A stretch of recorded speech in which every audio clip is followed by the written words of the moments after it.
लक्ष्मीच्या पावलांनी या मालिकेच्या 18 ऑक्टोबरच्या भागामध्ये आता इकडे आबांनी सगळ्यात महत्त्वाचं काम कलाला दिलेलं आहे। ते म्हणजे ज्या वेळेला चांदेकरांच्या देवी आईचा उत्सव असणार आहे त्यावेळेला सगळ्यात मोठी जबाबदारी कलावरती सोपवून इकडे सरोजला पूर्णपणे आबांनी डाऊन केलेला आहे। म्हणजे घरातली मोठी सून म्हणून सरोजला कोणत्याही प्रकारचा मान पान सम्मान न देता इकडे आता आबांनी जो काही निर्णय घेतलाय त्यामुळे सरोज चांगलीच हादरलेली आहे।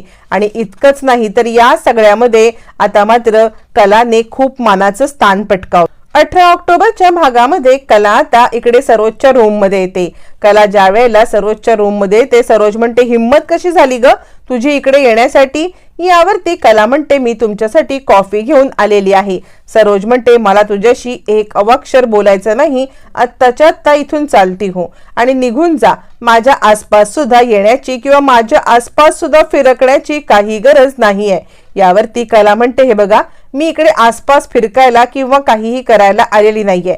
मी फक्त तुम्हाला एकच गोष्ट विचारायला आलेली आहे की मी निर्दोष असताना तुम्ही एकाही शब्दांनी मी तुम्हाला ढकललं नाही हे शब्द का नाही वापरलेत? मला तुमचं काही समजलेलं नाहीये। म्हणजे बाकी कुणी बघो न बघो, अद्वैतचा गैरसमज हो न हो त्याच्याशी मला काही देणं घेणं नाहीये, पण ज्या दोन व्यक्तींना माहिती असलं पाहिजे की मी धक्का दिला नाही ती व्यक्ती म्हणजे एक मी आणि एक तुम्ही। मी जीव तोडून सांगत आहे की मी धक्का दिला नाही, पण दुसरी व्यक्ती म्हणजे तुम्ही, तुम्हाला माहिती आहे की मी धक्का दिला नाही तरी तुम्ही काहीच बोलत नाहीयेत।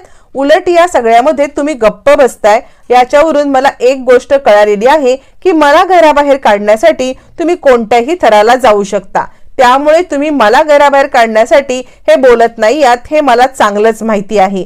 पण हे गोष्ट पण मी तुम्हाला सांगते की तुम्ही जे काही कटकारस्थान करताय ना त्या सगळ्यामध्ये मी निर्दोष आहे हे सिद्ध मी करणारच आहे। म्हणजे मी चांदेकरांची सून आहे आणि या सगळ्यामध्ये मला सून बनून राहण्यात काहीही इंटरेस्ट नाहीये। म्हणजे मला इथेच सून बनून राहायचं आहे किंवा मला सून बनून इथला सगळा मान पटकवायचा आहे असं काहीही नाहीये। पण तरी सुद्धा मी निर्दोष आहे हे मला सिद्ध करायचंच आहे आणि किती काही झालं तरी सगळ्यात महत्त्वाचं मी ते सिद्ध केल्याशिवाय इथून जाणार नाही। तुम्ही कितीही हे केलं की मला दोषी करण्याचा प्रयत्न केला तरी सुद्धा या सगळ्यामध्ये मी माझं जे बोलणं आहे ना ते सगळ्यांपर्यंत पोहोचवणार आणि सगळ्यांपर्यंत मी कशी बरोबर आहे ते पोहोचवणार हेच सांगण्यासाठी मी तुम्हाला आले होते। असं म्हणत तुम्ही खोटारड्या आहात हे भांडवी फोडणार असं थोडक्यात कला सांगते आणि तिकडून निघून जाते। सरोज विचार करते, तुला जे काय करायचं ते कर, पण तुझा निर्दोषपणा मी कोणाही समोर येऊ देणार नाही। असं म्हणत सरोज आता इकडे किचन मध्ये येते। किचन मध्ये कला आता कॉफीचा मग भरत असते। सरोज तिच्याकडे रागाने पाहते, मग कला तो कॉफीचा मग घेऊन अद्वैतकडे येते। अद्वैत पाहतो तर काय सकाळी उठून आपल्या हाताला बँडेज केलेला आहे। मग त्याला आदल्या रात्रीची गोष्ट आठवते की हे खरेनेच बँडेज केलं असेल। मी हिला नको नको म्हणत होतो की माझ्या हाताला बँडेज करू नको, तरी सुद्धा हिने बँडेज करायचं काही ठेवलेलं नाहीये असं म्हणत चिडलेला अद्वैत आता ते बँडेज कटकन काढण्याचा प्रयत्न करत असतो।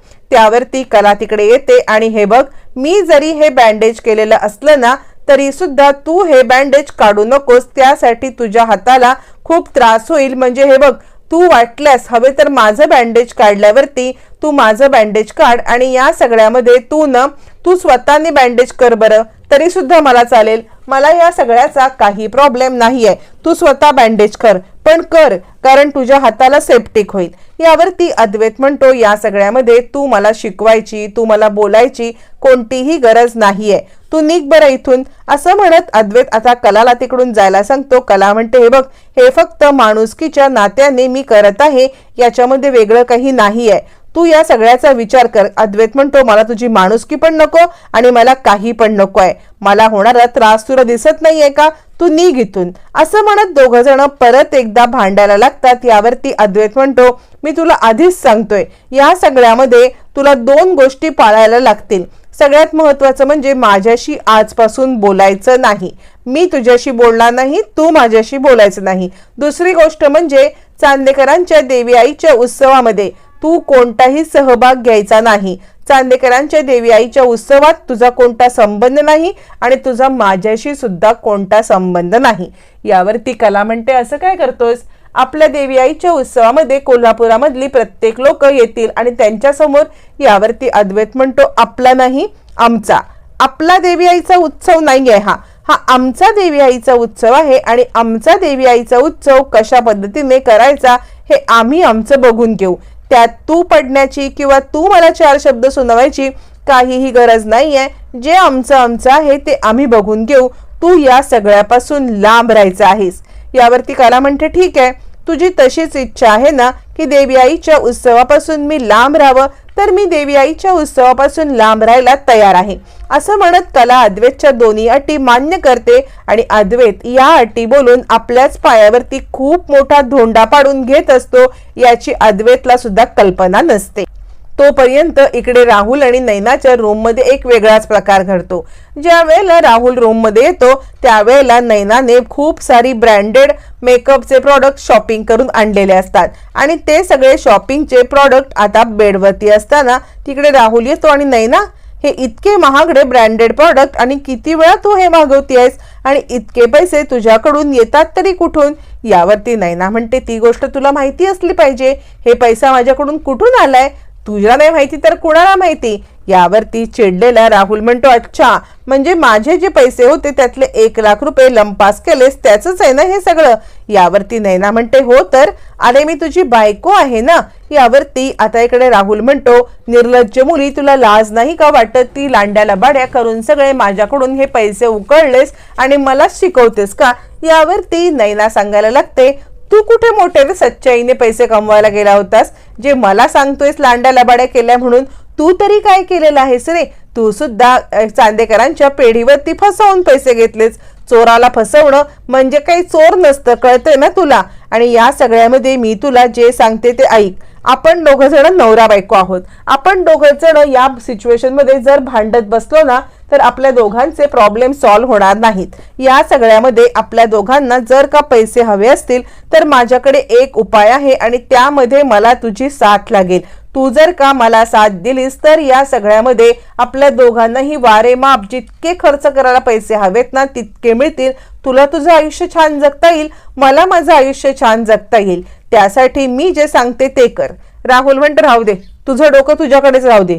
तू नको मला सांगूस पैसे कसे मिळवायचे ते. नैना म्हणते, बघ, यात तुझा पण फायदा आहे, यात माझा पण फायदा आहे, म्हणूनच तुला मी सांगते ते ऐकावंच लागेल. असं म्हणत नैनाच्या कुरापाती डोक्यामध्ये काहीतरी कुरापती आलेल्या असतात आणि त्याच कुरापती ती आता इकडे राहुलला सांगत असते. पण राहुलला या सगळ्यात काही इंटरेस्टच नसतो. मला तुझं काही ऐकायचं नाहीये असं म्हणत राहुल तिकडून तनतन करत खाली यायला निघतो. नैना त्याच्या मागोमाग खाली यायला निघते आणि त्याला सांगत असते माझा काय प्लॅन आहे. पण राहुलला काही इंटरेस्टच नसतो. तोपर्यंत ज्या वेळेला नैना आणि राहुल खाली यायला निघालेले असतात तोपर्यंत आबानी कलाला बोलवलेलं असतं आणि कला, आता आपल्या चांदेकरांचा देवी आईचा उत्सव चालू होईल. ज्या वेळेला चांदेकरांच्या देवी आईचा उत्सव होईल ना तेव्हा माझी अशी इच्छा आहे की येणाऱ्या प्रत्येक पै पाहुण्याला प्रसाद म्हणून आपल्या घरातून बनवलेली गोष्ट मिळायला पाहिजे. म्हणजे विकतचा प्रसाद देतो सगळे देऊ शकतात ग, पैसे दिल्यावरती विकतचा प्रसाद हवे तो आणू शकतो, पण घरातला प्रसाद देण्यामध्ये जी काही मजा आहे ना ती बाहेरचा प्रसाद देण्यामध्ये नाहीये. तर या वेळेला माझी अशी इच्छा आहे की आपल्या चांदेकरांच्या घरामधून आपण नारळाच्या वड्या बनवतो ना त्या नारळाच्या वड्यांचा प्रसाद सगळ्या भाविकांना मिळावा. कला म्हणते, आबा, ही तर युक्ती छान आहे. यावरती आता इकडे कला सांगायला लागते. त्यावरती आबा म्हणतात, पण माझी अजून एक इच्छा आहे की या वड्या तूच बनवाव्या. तुझ्या हातून नारळाच्या वड्या बनवून येणाऱ्या भाविकांना प्रसाद म्हणून द्याव्या अशी माझी इच्छा आहे. तितक्यात अद्वैत येतो. अद्वैत हे सगळं ऐकतो आणि अद्वैतने तर कलाला अट घातलेली असते की काहीही झालं तरी सुद्धा तू या सगळ्यामध्ये देवी आईच्या उत्सवामध्ये तुझा काही संबंध असणार नाही, तू कोणत्याही प्रकारचा सहभाग घेणार नाहीस. आता हे वाक्य अद्वैतला पण आठवतं, ते वाक्य कलाला पण आठवतं, पण आबांच्या समोर आता कला काही बोलू शकत नसते किंवा ती काही सांगण्याचा प्रयत्न करणार सुद्धा असते, पण तितक्यात हे सगळं कन्व्हर्सेशन चालू असताना तिकडून रागारागाने नैना आणि राहुल येतात. आबांचं बोलणं तोंडातच राहतं तोपर्यंत इकडे आता दोघांचं भांडण चालू असतं आणि आता नैना सांगत असते, मी तुझी बायको आहे, जे काही माझे एक्सपेन्स आहेत ते तू नाही पूर्ण करणार तर कोण पूर्ण करणार? आणि माझे किती एक्सपेन्स आहेत तुला कळतं का? डॉक्टरांची फी असते, मेडिसिन्स असतात, माझे रेग्युलर सेशन्स असतात, या सगळ्यासाठी खूप पैसा खर्च करावा लागतो आणि तो पैसा मी कुणाकडे मागायला जाणार? बाळाचा बाप म्हणून तूच मला पैसे देणार ना, आणि तू मला पैसे द्यायला नकार दिलास तर मी कुणाकडे पैसे मागायला जाणार आहे, असं म्हणत नैना आणि राहुल या दोघांचं भांडण चालू असतं आणि भांडत दोघ जण खाली यायला निघतात. आबा म्हणतात, काय चाललंय तुमचं दोघांचं? यावरती नैना आता आबांना सांगायला लागते, आबा बघा ना, या सगळ्यामध्ये मी याला तेच सांगत आहे की मी प्रेग्नेंट आहे, याच्या बाळाची आई होणार आहे, तर याला माझे खर्च नको का उचलायला? मला डॉक्टरकडे जायला पैसे लागतात, मला ह्याला पैसे लागतात, मला त्याला पैसे लागतात, असं म्हणत नैना तिचं म्हणणं मांडत असते. आणि त्यावरती आबा म्हणतात, राहुल तुमचं भांडण तुमच्यामध्ये मिटवा, काय चाललंय तुमचं? असं म्हणत आबा त्या दोघांचं भांडण ऐकतात. पण नैना हे सगळं नाटक करत असतानाच तो विषय तिथेच बंद होतो, कारण त्यावेळेला रजनी, सरोज आणि रोहिणी ह्या तिघी जणी खाली येतात तयार होऊन. आबा म्हणतात, काय आज चांदेकरांचं महिला मंडळ चाललंय तरी कुठे? यावरती मग मात्र रजनी सांगायला लागते, आबा खरं तर आम्ही ना मंडळांच्या ज्या देवी वगैरे आहेत ना त्या सगळ्यांना नमस्कार करून येणार आहोत. दरवर्षी म्हणजे बरेच वर्षापासून ही प्रथा आमची मोडली होती, पण यावर्षी आम्ही ही प्रथा परत चालू केले आणि देवी आईची ओटी सुद्धा भरून येऊ, असं म्हणत इकडे आता देवळात सुद्धा देवी आईच्या जाऊन येऊ, असं म्हणत आता सरोज, रजनी आणि रोहिणी या आता देवी आईच्या ओटी भरायला निघालेल्या असतात.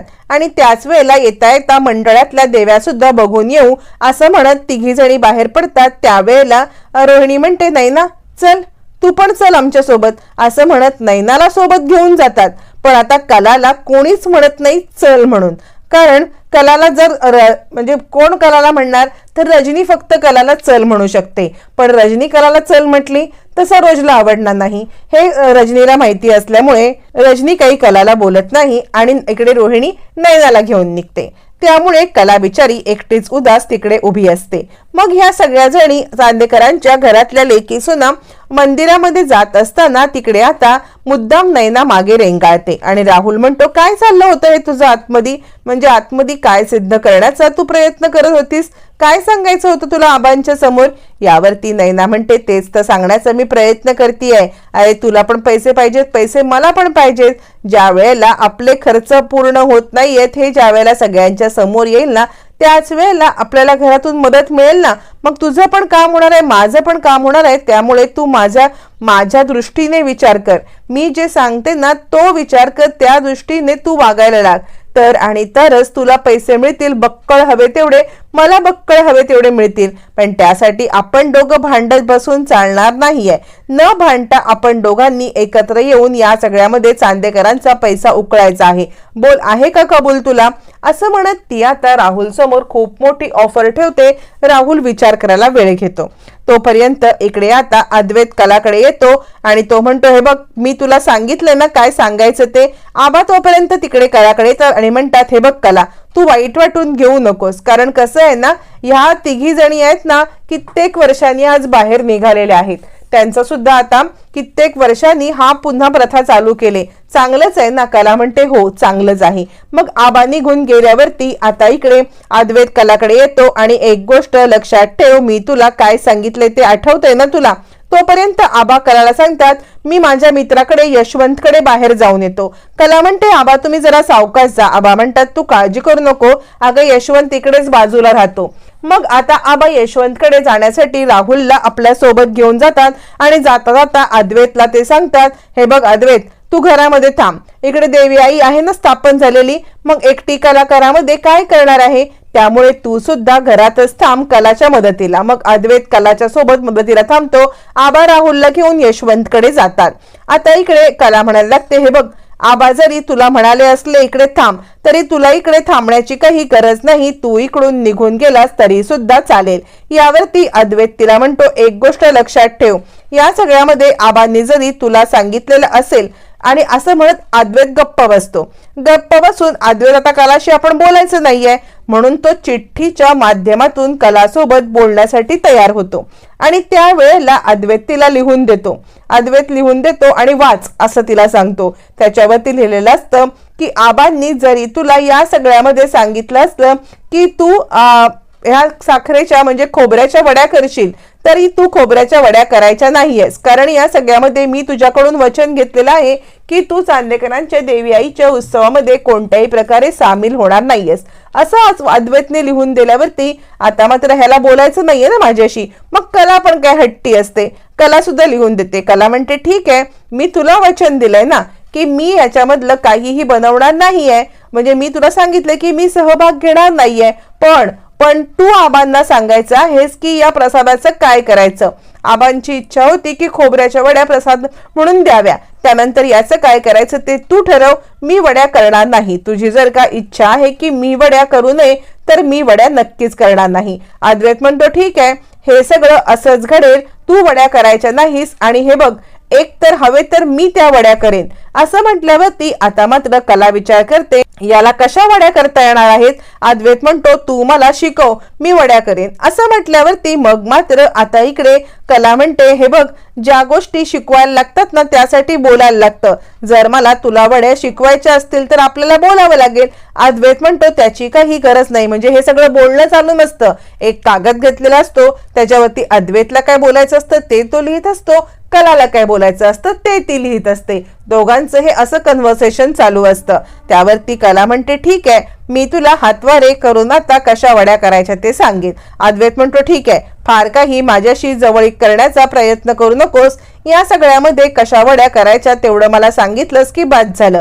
चल किचन मध्ये, इथे काय गप्पा टप्पा करत बसलेस. असं म्हणत अद्वैत आणि कला दोघ जण त्या लिखाणात सुद्धा भांडत असतात.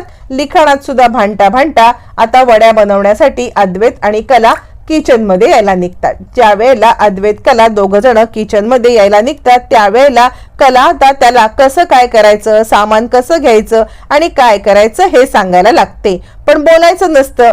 त्यामुळे आता कला काय बोलत असते त्याला कळत नसतं आणि त्याला काय बोलायचंय कलाला कळत नसतं. कला मुद्दामच हे सगळं करत असते आणि हातवारे करून हे असं कर ते तसं कर हे बोलत असताना अद्वैत चिडतो, मला कसं कळणार आहे हे सगळं.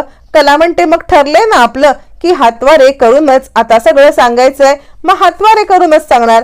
जर बोलायचंच नाहीये तर मी बोलू तरी कशी तुझ्यासोबत, बरोबर ना. त्यामुळे आता या सगळ्यामध्ये हातवारे करूनच तुला खोबऱ्याच्या वड्या करायला लागतील.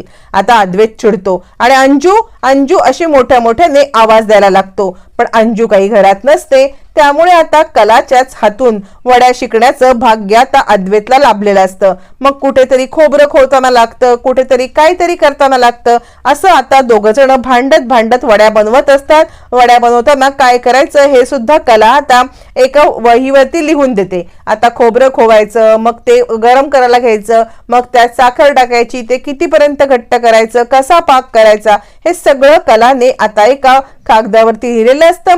आणि अद्वैत तो कागद बघत बघत आता नारळाच्या वड्या करायला लागतो. हे सगळं करत असताना अद्वैत धडपडत असतो, त्याला लागत असतं, बरंच काय काय होत असतं.